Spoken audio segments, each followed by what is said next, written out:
In August 1942, a convoy unlike any other in the Mediterranean was preparing to sail from Gibraltar. Its mission was simple in theory but almost impossible in practice: deliver desperately needed supplies to the island fortress of Malta, under constant siege by Axis forces. What few knew at the time was that this convoy, later called Operation Pedestal, will be one of the most harrowing naval operations of the war, with some ships vanishing mysteriously along the way. The convoy consisted of 14 merchant vessels, including oil tankers, food carriers, and ammunition ships, escorted by a formidable Royal Navy force, aircraft carriers HMS Eagle and HMS Indomitable, battleships like HMS Nelson providing heavy cover, cruisers, and dozens of destroyers tasked with fending off U-boats and enemy aircraft. Despite this strength, the Mediterranean was a death trap. German Luftwaffe units, including the Luftflotte II bomber squadrons based in Sicily, and Italian naval forces, were poised to intercept the convoy at every choke point. The stakes could not have been higher. Malta was a lifeline for Allied operations in North Africa, and if the island fell, the Axis powers would dominate supply routes across the Mediterranean. From the very first hours, tensions ran high. Sailors on the merchant vessels described a nervous anticipation that felt almost unbearable. One diary entry from a Royal Navy officer noted, "Every hour feels like a lifetime when the fate of thousands depends on a few ships." The sea itself seems to hold its breath. Night watches were tense affairs, with lookouts scanning the horizon for aircraft silhouettes, submarine periscopes, or the flicker of distant flares. Each sighting could mean life or death, and every decision had to be swift and precise. The human element was as critical as the hardware. Merchant crews, many of them civilians pressed into wartime service, were untrained for combat but forced into it, manning anti-aircraft guns and steering damaged vessels under fire. Naval officers coordinated complex maneuvers to avoid torpedo spreads and bombing runs, often relying on split-second intuition as much as formal strategy. The convoy moved in tight formations, zigzagging to confuse enemy targeting, but even perfect coordination could not guarantee safety. This opening chapter of Operation Pedestal is not just a story of ships and strategy, it is a story of courage under impossible pressure. Historical analysis suggests that the convoy's planners were acutely aware of the odds. For every 10 ships that set out, only a fraction might survive. The diaries and letters from sailors reveal the mental toll, constant fear, exhaustion, and the weight of knowing that a single mistake could doom the entire mission. Yet even as the convoy slipped into the waters east of Gibraltar, a sense of ominous mystery hovered. Not all ships would make it, and some would vanish in ways that left historians puzzled for decades. The sheer unpredictability of the Mediterranean theater, shifting weather, aggressive air attacks, and lurking submarines, meant that no one truly knew which vessels would survive the journey. The uncertainty cast a shadow over every deck, every gun station, and every bridge on those ships. As dawn broke over the horizon, signaling the first day of the convoy's perilous journey, the crews could only hope their courage and coordination would be enough. Behind them lay Gibraltar, a bastion of Allied planning. Ahead lay Malta, desperate for supplies, and in between a deadly gauntlet of Axis forces and mysterious fates that awaited some of the convoy's ships. The stage was set, the tension palpable, and the story of Operation Pedestal had only just begun, its secrets and losses waiting to unfold. The first signs of trouble came almost immediately after the convoy cleared Gibraltar. German reconnaissance aircraft spotted the ships, and by midday, waves of Luftwaffe bombers were converging from bases in Sicily and Sardinia. The convoy's escorts, HMS Indomitable, several destroyers, and cruisers like HMS Nigeria, scrambled to form defensive screens, but the sheer intensity of the attacks quickly tested the limits of both ships and crews. Sailors described the air raids as a storm of steel and fire, where every minute brought the whine of falling bombs and the roar of anti-aircraft guns. The merchant ships, slow and vulnerable, bore the brunt of the initial attacks. The tanker Ohio, carrying essential fuel for Malta's air and naval forces, was hit multiple times, its crew fighting fires and steering through flames. Other vessels, including cargo ships loaded with ammunition, were strafed or torpedoed, some disappearing beneath the waves without warning. Communication between the convoy's vessels became chaotic, signals were lost, and the order of formation broke down under pressure. One officer's diary entry captured the tension perfectly. The horizon is a canvas of smoke and fire. Each ship's survival feels like a miracle, and every silence may be the last. The human struggle in these hours cannot be overstated. Merchant seamen, often unarmed civilians, were suddenly sailors in combat, manning anti-aircraft guns, patching hull breaches, and tending to the wounded. Naval gunners operated with precision, but even the best-trained crews were overwhelmed by the scale of the assault. Strategic coordination was vital. Destroyers like HMS Foresight executed high-speed maneuvers to intercept torpedo bombers, while cruisers laid smoke screens to shield the more vulnerable merchant vessels. Every successful maneuver was a triumph, but the cost was written in missing men, damaged ships, and the constant fear that the next wave could be fatal. Amid the chaos, the Ohio became a symbol of resilience. Though heavily damaged, it remained afloat thanks to the efforts of both its civilian crew and Royal Navy sailors who refused to abandon ship. One memo from the British Admiralty praised the coordination. The courage displayed by those aboard the Ohio embodies the spirit of the operation. Without it, Malta would be at far greater risk. This episode also highlighted a crucial lesson in military history. Resourcefulness and determination can sometimes outmatch raw power, even when facing superior enemy fire. Yet the mystery of the convoy deepened. Some ships were reported missing after air attacks, and their exact fates would remain uncertain for decades. Wreckage washed ashore in unexpected places, and survivor testimonies sometimes contradicted one another, leaving historians piecing together fragmented accounts. The fog of war, combined with the vastness of the Mediterranean, meant that even in 1942, the true cost of the attacks could not be fully measured. As the convoy limped forward, battered but determined, the human stories of courage, improvisation, and tragedy became intertwined with a larger strategic picture. Malta's survival depended on the supplies carried by these ships, and yet some vessels were already lost, or lost to history. The first day of Operation Pedestal had set a grim precedent. The sea was unforgiving, the enemy relentless, and the mystery of which ships would survive or disappear entirely had only just begun. The convoy pressed on, leaving behind smoldering wrecks and unanswered questions. Each sailor, each officer, understood that more trials awaited in the days ahead, and that some stories of bravery and disappearance would remain hidden beneath the waves. The operation was far from over, and the Mediterranean still held many secrets for those who dared to navigate its deadly waters.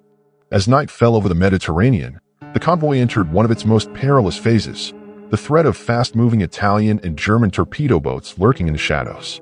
The darkness offered some cover, but it also amplified the danger. Sailors reported the eerie feeling of being hunted, as radar was limited and visual spotting nearly impossible. The tension on deck was palpable. Every splash in the water, every distant light could signal an incoming attack, and no one knew which vessel might be targeted next. The British escorts faced a complex challenge. Destroyers like HMS Foresight and HMS Ledbury were tasked with intercepting torpedo boats and protecting the merchantmen, while cruisers and battleships provided heavy support and gunfire coverage. Coordination had to be flawless, with radio silence often maintained to avoid giving away positions. Yet, even with careful maneuvering, several enemy torpedo boats managed to close in on the convoy, launching attacks that required split-second defensive action.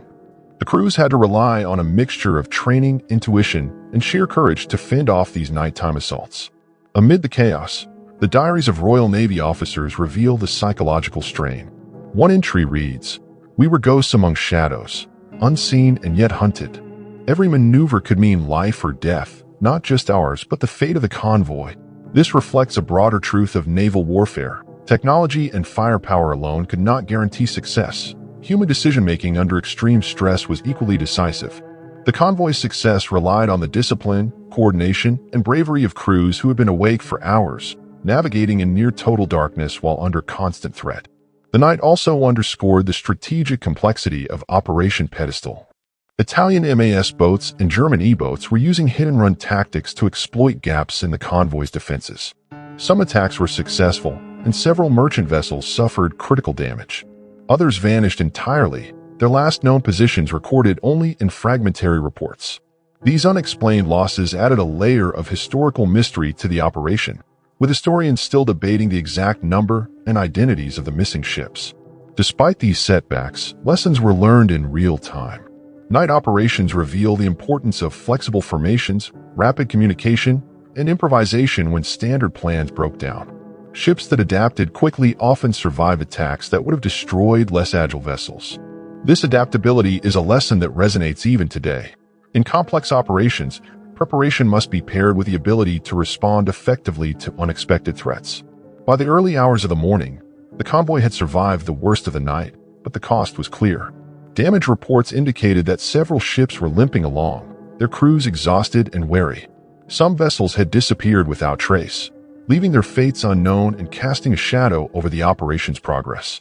As dawn approached, the survivors faced a grim reality. The Mediterranean remained a deadly gauntlet, and the journey to Malta was far from over. The mystery of the lost ships, coupled with the bravery of those still afloat, would continue to define Operation Pedestal in the days to come. By the time the convoy neared the central Mediterranean, the battered ships faced one final, relentless air offensive. German bombers from Luftflotte 2 and Italian Convoy Marchetti aircraft coordinated attacks with deadly precision, targeting the weakest and most critical vessels. The tanker Ohio, still afloat despite previous hits, became a focal point for the enemy. Losing her would mean depriving Malta of much-needed fuel for aircraft and naval vessels, potentially dooming the island. Sailors described the skies as continuous inferno, with flak bursts lighting the night and tracer fire painting the sea in terrifying patterns. Crews were pushed to the brink of human endurance. Firefighting teams worked in shifts that barely allowed for rest, patching holes and dousing flames while under continuous bombardment. One officer wrote in a log, "We are but fragile vessels of flesh and metal against an enemy that knows no fatigue. Every order, every movement must be precise, or we vanish into the deep." The combination of exhaustion, fear, and responsibility created a tense atmosphere where even minor errors could prove fatal. Despite overwhelming adversity, extraordinary acts of bravery emerged. The crew of the Ohio, assisted by Royal Navy sailors, managed to keep the tanker afloat while being towed through the Mediterranean. Destroyers like HMS Ledbury provided cover, engaging enemy aircraft and torpedo boats in daring maneuvers to protect the vital vessel. Yet, not all ships survived the ordeal. Some merchant vessels vanished completely or were scuttled to prevent their capture, leaving behind unresolved mysteries that would puzzle historians for decades. This chapter highlights both the tactical and human dimensions of war. Coordinated air attacks tested the convoy's defensive strategies to their limit, while the heroism of individual crews demonstrated the importance of determination and improvisation in critical situations. Diaries and reports from this period reveal lessons in resilience and risk management. Even when resources are strained and losses inevitable, decisive action can preserve key strategic objectives. For modern viewers, the story resonates as an example of how coordination, courage, and sacrifice can overcome seemingly insurmountable odds. The convoy's ability to deliver essential supplies despite heavy losses underscores the importance of perseverance under pressure, both in warfare and in life. Yet, the unresolved fate of several vessels leaves a lingering sense of mystery. The Mediterranean still holds the secrets of ships that vanished without a trace. As the convoy approached Malta, the battered survivors faced the final stretch of a journey that had already claimed so much. Flames, smoke, and the roar of distant guns marked the path to the island, and each sailor understood that the ordeal was not yet over. The question remained, which ships would make it to port, and which would be lost forever to the depths, their stories untold for decades? The suspense hung over the operation like a heavy fog, setting the stage for the next chapter of survival, sacrifice, and mystery. In the aftermath of the convoy's perilous journey, Allied analysts began piecing together the devastating costs and limited successes of Operation Pedestal. Reports detail the losses. Several merchant ships had been sunk, others heavily damaged, and a few had vanished entirely, their final fates shrouded in uncertainty. At the same time, the surviving vessels, including the battered Ohio, delivered critical supplies to Malta, allowing the island to continue resisting Axis siege. The juxtaposition of triumph and tragedy highlighted the razor-thin line between success and catastrophe in wartime logistics. Diaries and after-action reports reveal the human dimension of the operation. Officers and sailors recounted moments of heroism, exhaustion, and moral dilemma, deciding whether to risk lives to tow a damaged ship or to abandon it to the sea. One entry reads, "Every decision carries the weight of countless lives. In some cases, we were lucky. In others, fate chose for us." These first-hand accounts underscore the uncertainty of war, where even meticulous planning cannot account for chaos, weather, or human error. Historians later debated the strategic decisions made during the operation. Some argued that miscommunications and delayed orders contributed to unnecessary losses, while others credited quick thinking and improvisation for the survival of critical vessels. The disappearance of certain ships, whose wrecks were only discovered decades later, added a layer of historical mystery that continues to intrigue researchers and naval enthusiasts. These unresolved cases remind us that not every story from war reaches a tidy conclusion, and that even in well-documented operations, the full truth can remain elusive. The lessons from Operation Pedestal extended beyond strategy and tactics. The operation illustrated the critical importance of redundancy, adaptability, and courage under pressure. Ships like the Ohio became symbols of resilience, proving that perseverance, ingenuity, and teamwork could tip the scales in situations where raw strength alone might fail. For modern audiences, the story offers insight into leadership and crisis management. Even in overwhelming adversity, decisive action and collaboration can achieve results that initially seem impossible. Yet the unanswered questions linger. Which ships truly disappeared without a trace? Were there tactical errors that, if corrected, could have spared lives or preserved more vessels? These mysteries continue to fuel research and exploration, keeping the memory of Operation Pedestal alive in both historical and maritime communities. As Malta's battered defenders celebrated the supplies that reached them, the shadow of the lost convoy ships remained, a silent reminder of the cost of survival and the secrets still hidden beneath the Mediterranean waves. The operation's lessons were clear, but the mysteries endured. Every report, every diary, every wreck told a story of courage and loss, and the survivors carried those memories for the rest of their lives. The journey was far from forgotten, and the unresolved fates of missing ships left historians, descendants, and naval enthusiasts alike pondering what truly happened during those fateful days in August 1942. The legacy of Operation Pedestal endures as a story of courage, resilience, and unanswered questions. Malta, battered and blockaded, had survived thanks to the supplies delivered by the surviving convoy ships, most notably the fuel carried by the Ohio. Yet several merchant vessels had vanished without a trace, their disappearances remaining a maritime mystery for decades. Wrecks discovered years later in the Mediterranean shed some light, but for many ships, the exact circumstances of their loss may never be fully known. Survivors' accounts and naval reports reveal a complex tapestry of heroism, misfortune, and improvisation. Sailors recalled acts of extraordinary bravery, crews manning anti-aircraft guns under fire, sailors towing damaged ships through rough seas, and officers making split-second tactical decisions that save hundreds of lives. The diaries of those aboard the Ohio and other vessels capture the human cost of the operation: fear, exhaustion, and the weight of responsibility. One entry notes, "We did not know if we would see Malta alive, yet we pressed on because the island could not fail." Operation Pedestal also provides enduring lessons in strategy, leadership, and crisis management. The convoy's planners had to balance speed, formation, and defensive firepower while accounting for the unpredictable threats posed by Axis forces. The operation demonstrated that meticulous planning could only go so far in the chaos of war. Success often depended on flexibility, courage, and the ability to adapt to unexpected circumstances. These lessons resonate today in both military and civilian contexts, highlighting the enduring value of preparation combined with decisive action under pressure. Yet the mystery of the missing ships continues to fascinate historians and naval enthusiasts. Which vessels sank without a clear record? Which crews were lost without testimony? The Mediterranean itself holds many of the answers, silently preserving the stories of those who never returned. These unresolved questions add an almost mythic dimension to Operation Pedestal, reminding us that even in modern history, the sea can keep secrets that challenge our understanding for generations. As we reflect on the operation, it is clear that its story is not only about supply routes or military strategy. It is a story of human courage, endurance, and the persistent enigma of war. The supplies delivered saved Malta, changed the course of the Mediterranean campaign, and underscored the vital role of logistics and bravery in wartime. And yet, beneath the waves, some of the convoy ships remain lost to history, their stories untold, their fates unknown. Operation Pedestal stands as both a triumph and a reminder of the ocean's enduring mysteries, leaving a legacy that continues to captivate and inspire.